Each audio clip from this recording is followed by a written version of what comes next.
To really know what makes a great city work, you have to peel back its skin and expose its secret life force.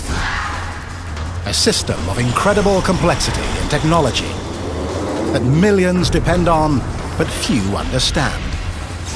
A fantastic voyage now begins, a journey deep inside the world's megacities.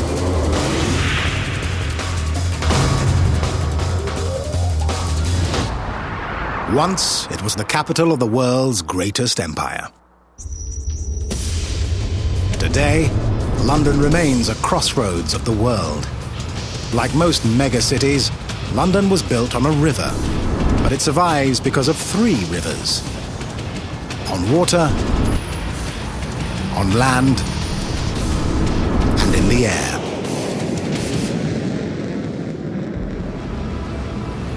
To survive, London must keep all 3 streams flowing. Yet every minute, in all 3 dimensions, millions of people are on a collision course.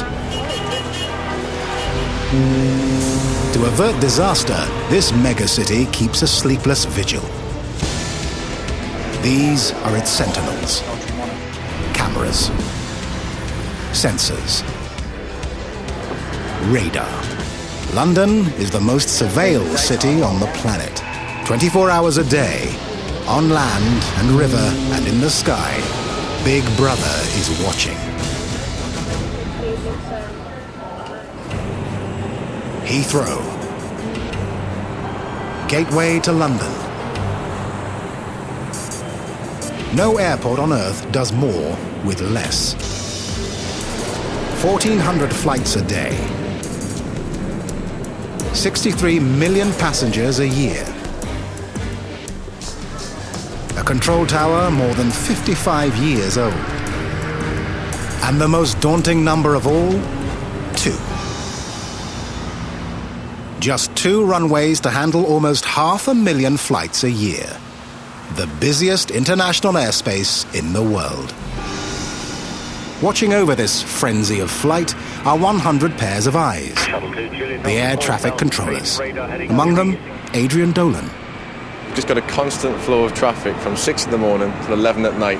You might think that with the number of aircraft that we handle every day, how on earth do we do it? How do we get all those aeroplanes in and out of the airport? It's actually extremely regimented. With so little room to maneuver, the choreography and the timing must be perfect. With only 2 runways, Heathrow dedicates 1 to landings and 1 to takeoffs. At most airports, when 2 planes take off in the same direction, the margin of safety between them must be at least 2 minutes. For Heathrow, 2 minutes is too long. They're forced to follow a more complex pattern. By alternating takeoff directions, Heathrow closes the gap, and their performance is legendary.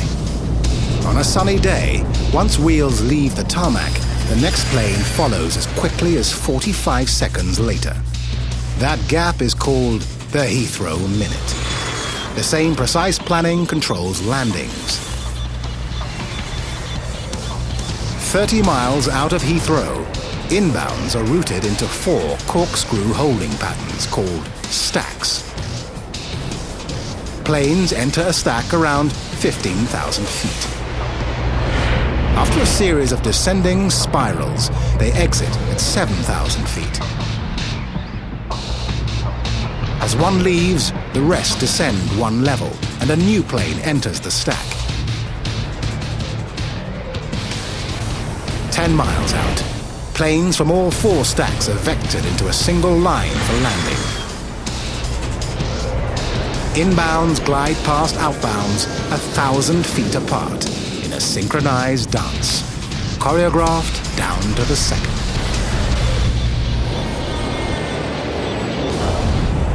And that's what it's all about. It's all about maximum tuning all the way down to the very end, very fine tuning. So in that way we can pack as many aeroplanes into the landing runway as possible.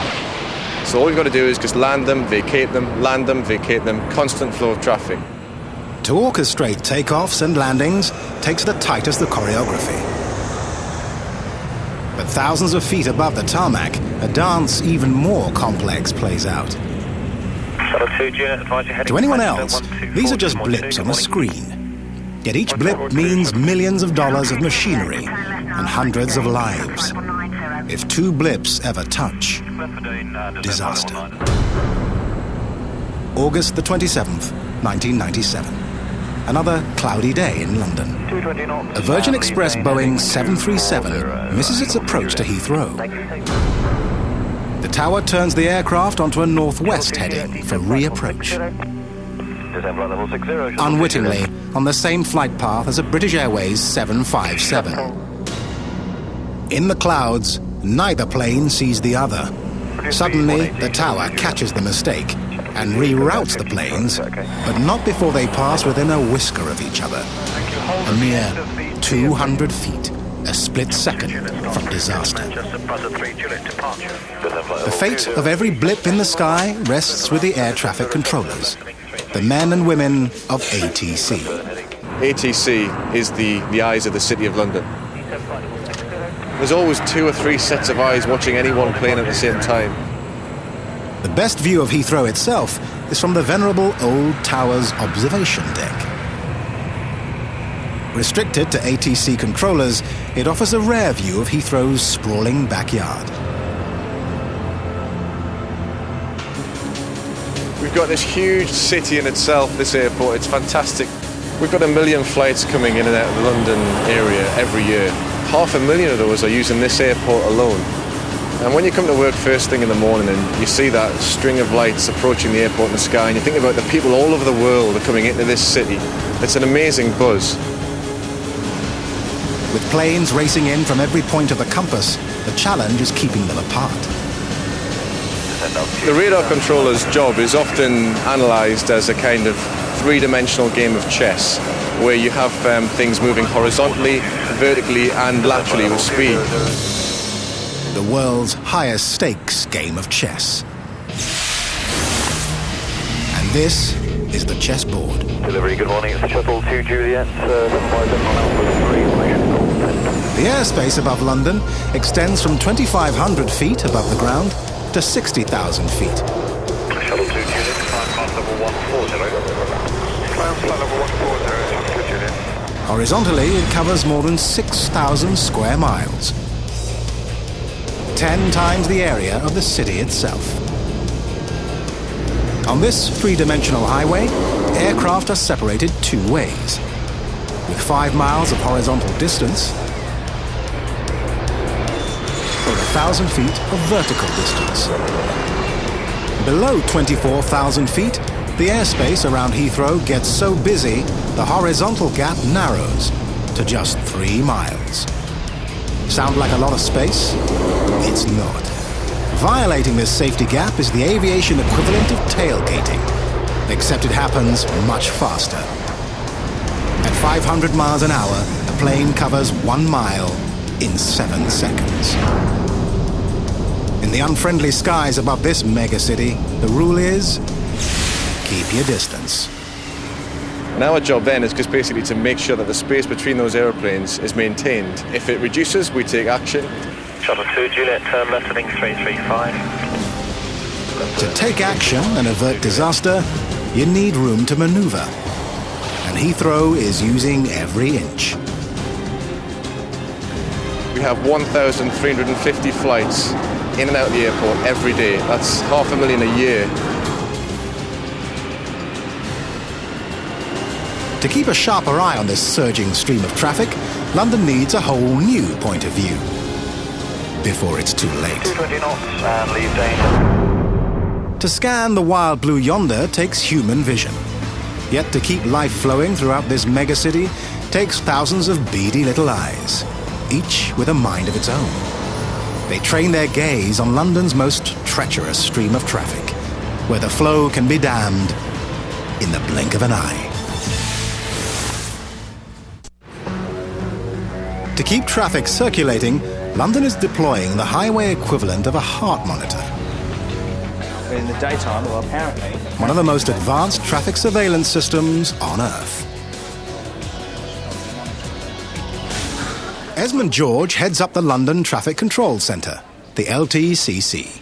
From this room, he surveys a sprawling network of roads. 13,000 kilometres of pavement. That's the equivalent of saying going from London to Washington and back, with a little bit of shopping and sightseeing room as well. I mean, it's a fairly big network we're talking about. London is circled by Britain's most expensive road and the world's biggest ring road, the 6-lane M25. Every rush hour, the M25 feeds the equivalent of 25 freeway lanes into the city. The equation is simple. More traffic into the same constricted space equals gridlock. Every megacity suffers from traffic, but in London, it's mega-sized. Man-hours lost each week to congestion between 2 and 4 million. Congestion is so bad, London's emergency rooms must sometimes use helicopters to bring in patients, not because of the injuries, because of the traffic. George's job?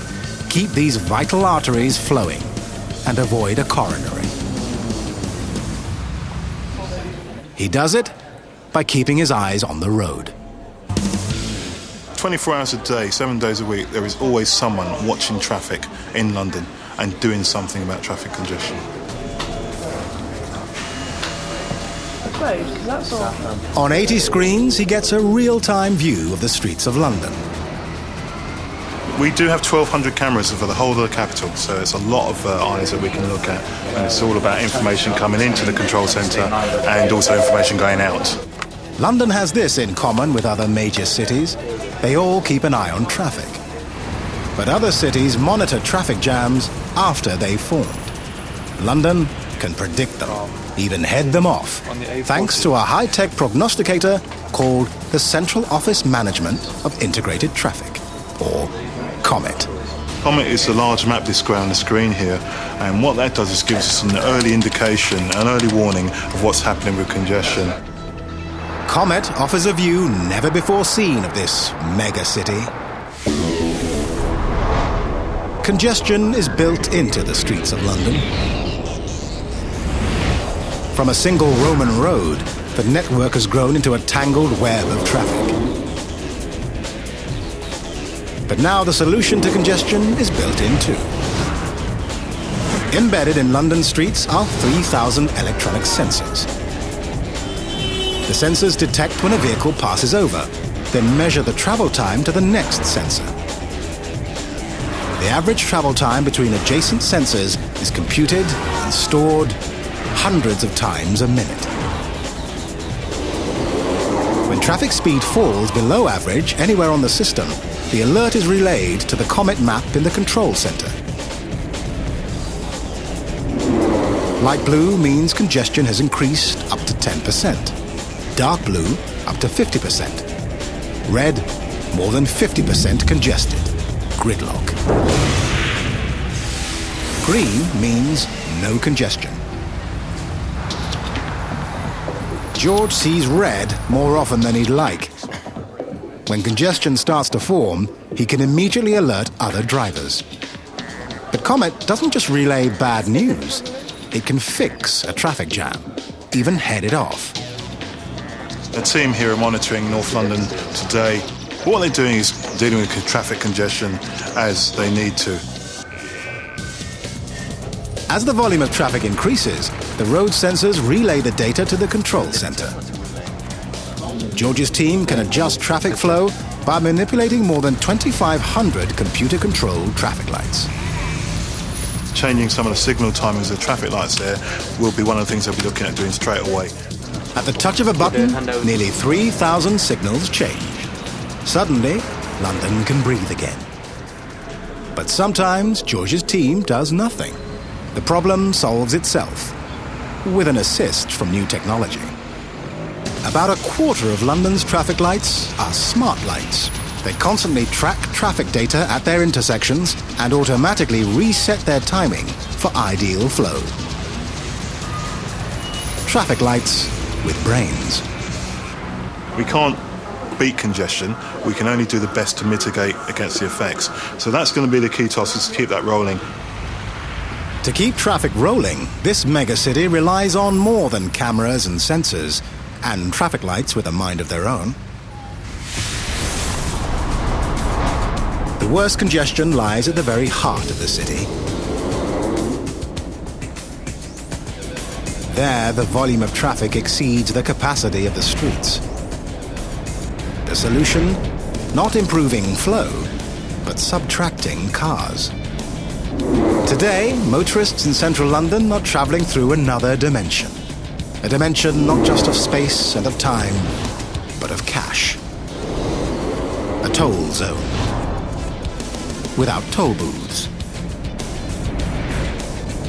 There's a signpost up ahead. Next stop, the congestion charge zone. 21 square kilometres of the most crucial driving space in the heart of London. Don't even think of entering if you haven't paid. That's the premise of the congestion charge zone. Reduce crowding by hitting motorists where it hurts. In the wallet. To enter the zone costs £5 a day. But with 250,000 vehicles entering each day, how do you keep track of who paid and who's cheating? As always in London, you need eyes. The zone is surveyed at 174 entry points, each armed with 2 cameras. When a vehicle passes, one camera records the license plate and one the background. With vehicles making multiple trips in and out, the cameras take 1 million pictures a day.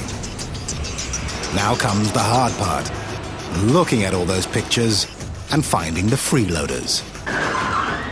It happens at a secret location in East London, where outside cameras seldom pry, and the technology of surveillance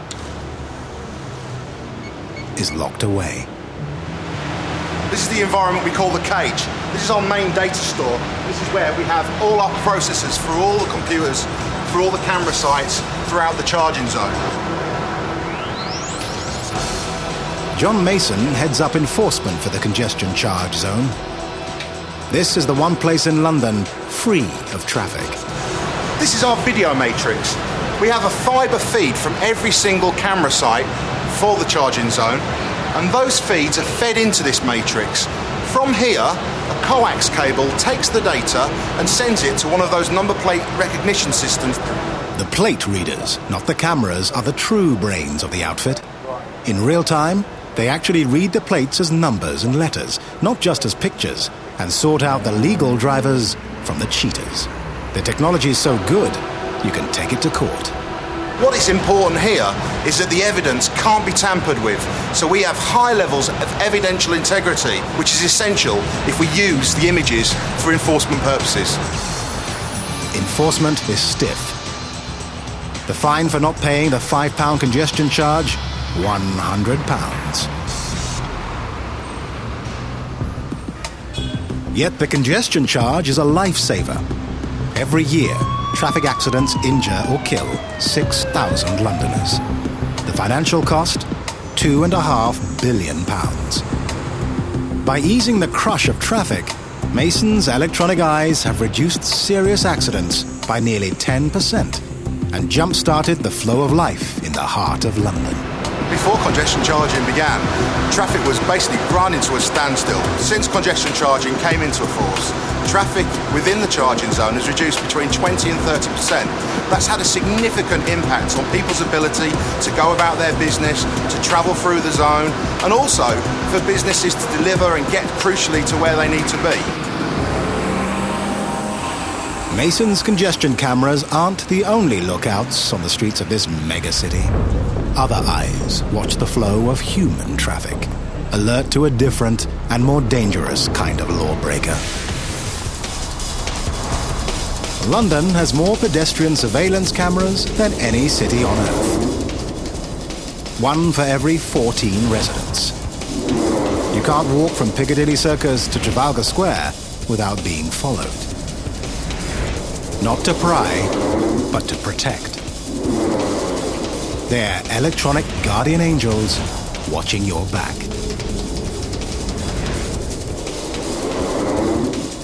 Like any set of eyes, the cameras relay their images to an optical nerve center. This one, buried deep beneath the streets they observe. From offices across London, the closed-circuit TV control center connects to 500,000 street cameras. In this room alone in the heart of the city, Nigel Manmahan monitors more than 100 screens, keeping an eye peeled for the bad guys. You could be parked up in traffic and then all of a sudden this person walks past you and all of a sudden he's walked up, he's popped the back glass and he's doing it. It can go from that. We haven't had much carjackings up here, but you do get carjackings from time to time. We usually clock them in the range of about 700 incidents a month through this control room. Nigel is trained to read body language, and the message this guy sends is pickpocket. He's just gone through Rupert Court, so he should be popping out onto Rupert Street any moment now. Over to see if I can get that done. Normally, the image he sees is time-lapse. But when he spots something suspicious, he switches to a live feed and records it. The video can then be used as evidence in court. Nigel can relay the same feed directly to police headquarters. If they dispatch officers to the scene, Nigel can guide them to their quarry at the touch of a button. Switching from camera to camera, zooming in from several blocks away, he tracks the suspect better than a bloodhound. So we could have this guy from all different angles. The police could be moving in, he could be listening for sirens, we could be telling the police, well, he's just turned left. They can easily make the block and come up behind him, and he wouldn't even know. That is the best view we can give you at the moment. Over. That's all received, thank you. Nigel's view will soon improve. As facial recognition technology comes online, his computers will store a database of the facial features of thousands of criminals. The instant one appears on camera, the computer will recognize him. The day will pass when a crook can masquerade as a face in the crowd. With such sharp eyes, Nigel's cameras must be discreet. And they are. London is now installing cameras with brains. Residents with windows in direct view of the lens can request the blackout point, known as a privacy area, and ask the camera to avert its eyes. The camera's microprocessor brain is so smart, it remembers not to peek. Once pointed at a requested privacy area, the camera remembers its exact location and digitally masks it from view. That's the challenge in the world's most watched city, striking a balance between safety and privacy. WC Control. Hello, mate. Yeah. Okay, right. You're right there, Ty? Yeah. And everything checked out. Cheers for that. Nigel's shady character turns out to be a harmless shopper. Since the first cameras were installed in 2001, Nigel has seen a difference. Since there was no cameras in London, street crime was very high. Yes, the police are doing a good job, but there's only a certain amount they can do. Since I've been here, we've reduced crime by a massive margin. People could be against it, people could be all for it. But to me, at the end of the day, we're here, we're stopping issues, we're stopping crime, and we're changing the face of this borough. Throughout this megacity, on Earth and in the sky, eagle eyes keep a sharp lookout to keep life flowing through London. But on water, the greatest hazard isn't the traffic. It's what lies beneath. To steer clear of disaster, lookouts here must see in the dark.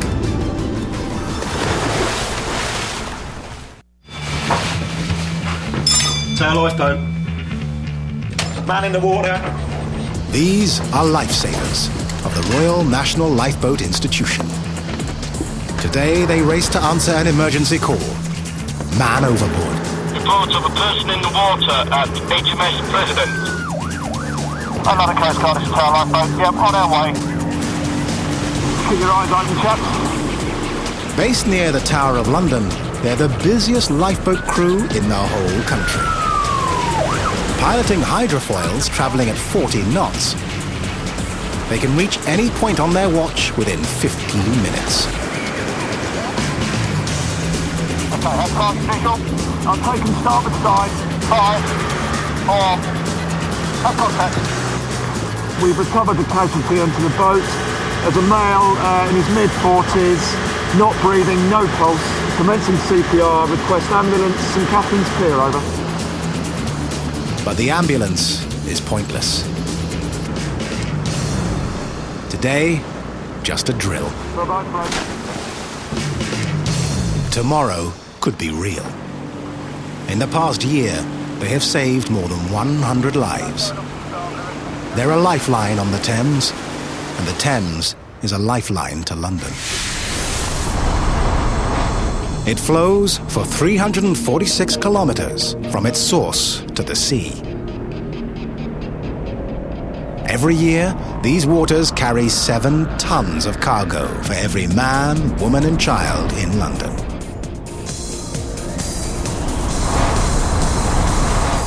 It's among the cleanest urban rivers in the world, but not the safest. Twice a day, with the ebb and flow of the tide, the Thames rises and falls up to 7 meters. As the current rushes by, the riverbed shifts, creating unseen obstacles to shipping. London adds its own obstacles. From the Thames Barrier to Tower Bridge lies an ocean of submerged debris. At the bridge itself, the shipping channel is so narrow, the ocean liner, the Queen Mary, couldn't turn around. For newcomers, navigating the Thames is no pleasure cruise. Each year, more than 13,000 vessels enter the Thames en route to London, and each is watched like a hawk.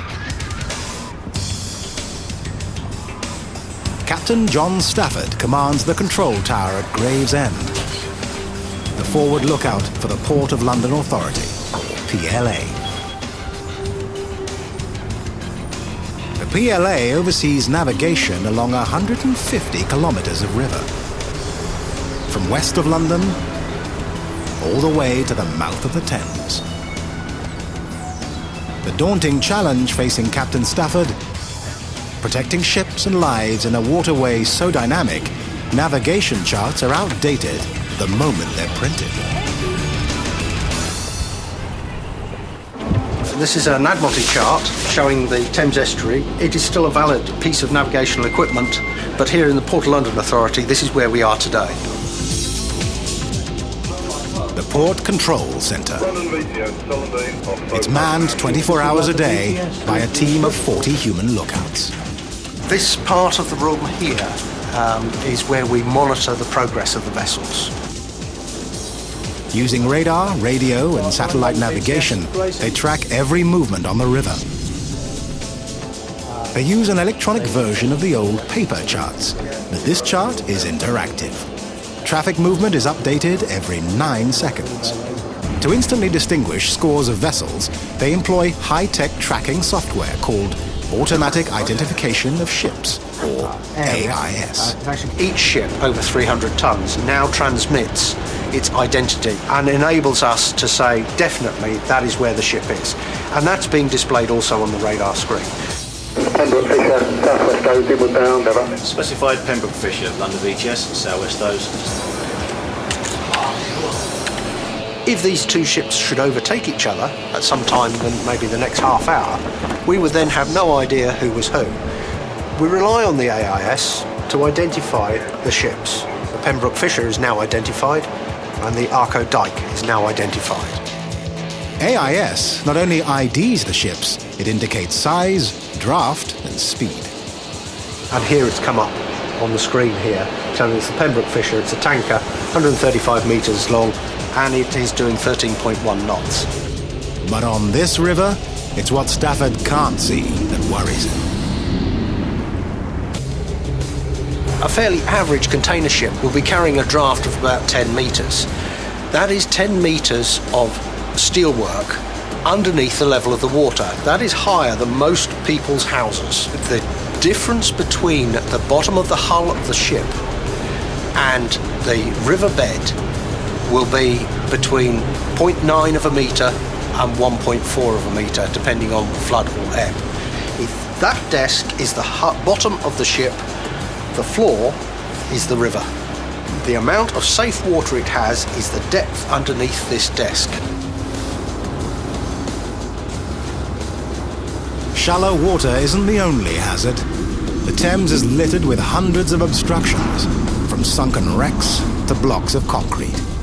A large vessel going along at 10 or 15 knots is very difficult to stop. If it finds this lump of concrete, if it only so much as finds it by a few centimetres, it could put a great gash in the bottom of the ship. Tonight, a stranger enters the Thames. The Artemis, bound for London. Like every vessel new to the river, she's required to take on a pilot. Evening, VTS, the Artemis, we're ready to leave Woolwich Arsenal Pier now, inbound for Tower Bridge. Unlike airplane pilots, ship pilots don't steer the vessel. Instead, they guide the captain through treacherous waters. Just come a little bit more. The hardest thing is working with the current and understanding the way the river flows over the shallow water and under the bridges. Richard Dockett is a pilot with the Port of London Authority. He has one of the best sets of eyes on a river in constant flux. Twice daily, as the tide floods and ebbs, the Thames rises and falls the height of a 2-storey house. There's very little rock on the base of the Thames, most of it's mud. And on the corners where the tide flows around the corner, on the opposite side, you tend to get a mud bank that builds up and moves into the river. This alters the flow of the river, so as you're going round a corner, the tide will push you one way or the other, which you have to compensate for as you're steering along. Tonight, Dockett must compensate for more than tide. Dead ahead, Tower Bridge. His task, guide the captain through a gap no wider than a football pitch. For such a tricky maneuver, 2 sets of eyes are better than 1. Like the river pilot, Charlie Harrison also choreographs the movement of tons of steel. Tower Bridge radio, Artemis. Sally Barge Will, this is Tower Bridge radio, over. Just cracking the bridge now, Gerald. A full lift is 86 degrees, not quite the 90 degrees, but that takes about 90 seconds to achieve that lift. Each of the bridge's 2 decks weighs 1,000 tons. To raise them, energy is stored in 6 huge hydraulic accumulators, originally powered by steam, now by electricity. When the energy is released, it's open sesame. Tower Bridge, good evening again. We're just round Wapping Nest now, approaching you at slow speed. We'll be ready for you. Tower Bridge out. Okay, thank you. Bridge ready. On the Artemis, pilot Richard Dockett braces for the unexpected. For 11 months of the year, nothing much will happen in the way of emergencies. But as I said, there is that one time, and in a couple of seconds, everything can suddenly change very quickly. And then suddenly you have to concentrate and focus and very quickly decide what you're going to do and do it. Tonight, concentration averts disaster. And the Artemis threads the eye of the needle. Stand by, bridge crew, about to open road gates. Traffic is reminded to wait for a green signal before moving. The experts make it look easy, but experts are few. There's only 5 people at this moment licensed to raise Tower Bridge in the whole of the wide world, so it's quite an esteemed position really, and we're quite proud of it. But on a river as complex as the Thames, even expert eyes have limited vision. The tower watches the ships. The pilots watch the river. But to keep traffic flowing safely, you need to look where human eyes can't see. Underwater. On the Thames, the worst hazards are out of sight. To penetrate the murky waters of this river, cutting-edge technology confronts risk head-on.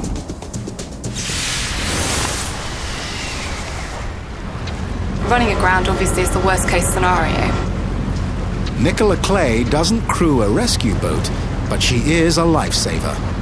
She's an environmental scientist for the Port of London Authority. She's always looking for trouble. Underwater obstructions that could doom a ship. It's a very easy place to get rid of things. Lots and lots of shopping trolleys, lots of tyres, lots of debris. Her observation post is one of 4 vessels operated by the Hydrographic Service to survey the ever-changing riverbed. Every decade, the entire river is surveyed and charts are updated. But the most dangerous stretches are rechecked every few weeks. If we have a storm, for example, then we may actually have an accumulation of sediment in a certain area, which would then reduce the depths in that area. She measures depth using the most advanced generation of sonar, a multi-beam swath system. Traditional sonar works by bouncing narrow sound waves off the riverbed back to the ship. The wave's speed and the time traveled produce a 2-dimensional view of the riverbed's depth at a single point. The river is quite a muddy river, so you can't actually see the seabed. So it very much is a matter of relying on the instrumentation that you've got here, the pictures you get here.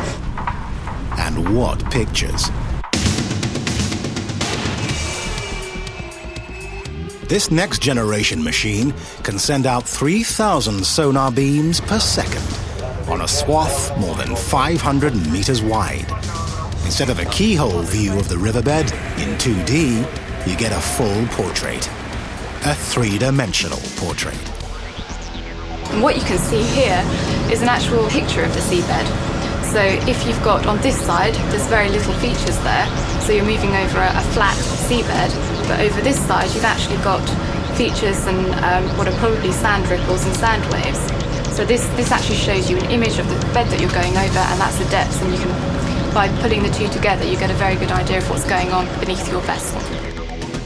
It's not a pretty picture. The sonar picks up a large irregular object right in the shipping channel. Clay's job was spotting it. Someone else has to remove it. We have a salvage department who spend all day, every day, going out and, as well as fixing things, actually pulling debris and salvaging things like cars out of the river. That's right, cars. You can hide something big in the murk of the Thames, and that spells big trouble. If the hydrographic department finds something, it is vitally important that we know it immediately, and it is very important to the port that we remove it quickly.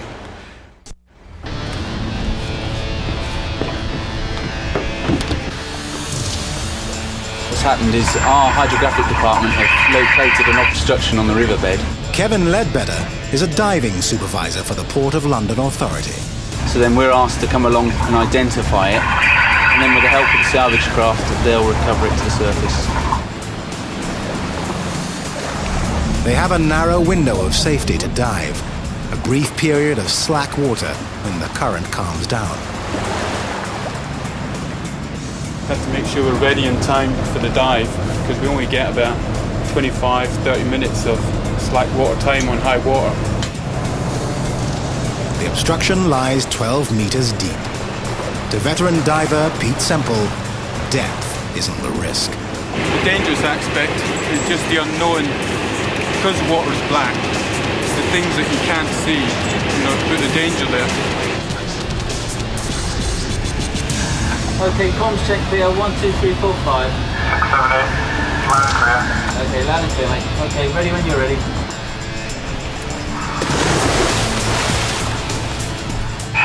Okay, I'm ready, go ahead and line and do a search. Okay, start your search.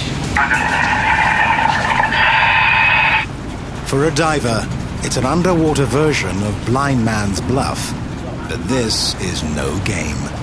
Down here, the risk of entanglement and drowning is so great, a rescue diver always stands by.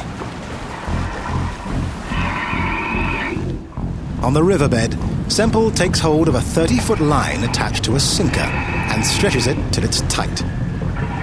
Then he walks a circle with the line as the radius.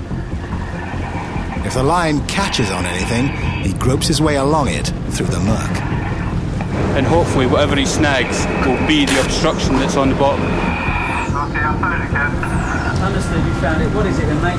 I'll just have a quick check. It seems And then he'll call to the surface, say what he's found, what he thinks it is, and he will then ask for maybe a wire. Okay, maybe you want a nylon strop. And he'll just proceed then to strop it up, make sure it's tight, then he'll come to the surface and they'll lift it, and hopefully the obstruction will come to the surface.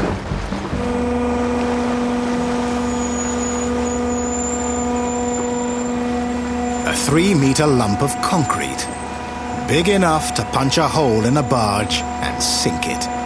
It's one of hundreds of hazards fished from the Thames each year. It's not so bad at high tide, where there's a lot more water, but at low tide, a deeper drafted vessel going past that, it could cause it to haul it, or it could hit its propeller. So that's why we have to remove them from the bottom. One alert sentinel, one less hazard. Sharp eyes keep this river of commerce flowing smoothly. But around the next bend, trouble looms. A logjam that could cripple this megacity. To untangle it will take unprecedented technology and the boldest of vision. Airlines have a term for biting off more than they can chew. It's called overbooking. But what happens when an airport beneath the world's busiest international airspace gets overbooked? Not with passengers, but planes. We have 1,350 flights in and out of the airport every day. That's 500,000 a year. To ease the crunch, London's Heathrow Airport will usher in a new generation of aircraft that carry more passengers. The Boeing 787 Dreamliner and the super jumbo Airbus A380. To accommodate the extra planes and the mob of passengers, Heathrow is adding the equivalent of an entire airport. It's one of the biggest construction sites in Europe. It will cost over £2.5 billion to complete. It encompasses a colossal terminal, 2 satellite buildings, and a soaring control tower to oversee the whole operation. When complete, it will accommodate 30 million people a year, nearly a 50% increase in passengers. They call it Terminal 5, or T5. With the addition of T5, Heathrow is projected to become the world's busiest airport.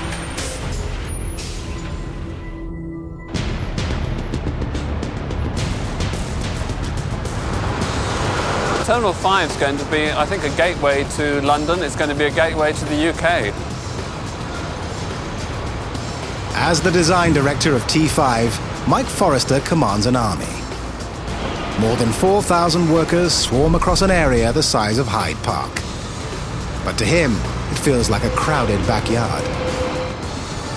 We've only got space for 1 day's storage of materials. So all materials have to be brought on only 1 day before they're actually incorporated into the works. I think what's great about Terminal 5 is we have an opportunity to build effectively a new airport all in one go. Halfway to completion, the skeleton of the main terminal building is fleshing out. You've got a very clear view of the main system, the actual shell, the cover, which really is, if you like, our big envelope wrapper which contains the whole of the processes of Terminal 5. This is what co-architect Mike Davies sees in his mind's eye. A terminal so big it could hold 10 football pitches. An excavation so vast the dirt would fill a football stadium. And glass walls 10 times the height of a house. It's enough to make Big Ben look like an alarm clock. The scale of this is pretty enormous. This is the end of one of the great rafters, 115-metre span. And the sheer scale of them is quite extraordinary. If you look at my size in relation to these, you know, one can sleep very comfortably in the hole in the beam. These are 156-metre spans, and it's 40 metres to the top. You can see the enormous ties which hold the centre section together, and in fact you can see how little material in fact holds the building up. There's not very much that's holding the building up at all. It's very slim, we're doing an awful lot with very little material, and it's always exciting to do that. With the giant addition of T5 comes a welcome replacement. The most watched city in the world is getting an all-seeing eye in the sky. The new Heathrow Control Tower. We need the new tower because it's twice as high, so we can literally see all of the stands at the airport. Right now, we can't even see into Terminal 5. Standing at 287 feet high, and this thing is going to be the most advanced ATC tower, certainly in Europe, if not the world. I mean, it's already been heralded as the next generation in airport design and technology. In a megacity whose survival depends on surveillance, blind spots are fatal. But from Heathrow's new vantage, the vision will be crystal clear. This is the world's busiest international airport, so here you're going to really feel the buzz and excitement of aviation. The whole globe is connecting together, and it's nice that this building is going to be a place which connects people around the globe. In this global city, life flows in three great streams. In all three dimensions, foresight will keep these rivers flowing. All ships, this is London VTS. All over this megacity, Big Brother is watching. Stand by, bridge crew, about to open road gates. Not to spy, but to protect. I'm just going to stay over and see what he gets up to. Another Coast Guard Star Line boat, yeah, on our way. Today in London, it's not 1984, but the vision is 2020.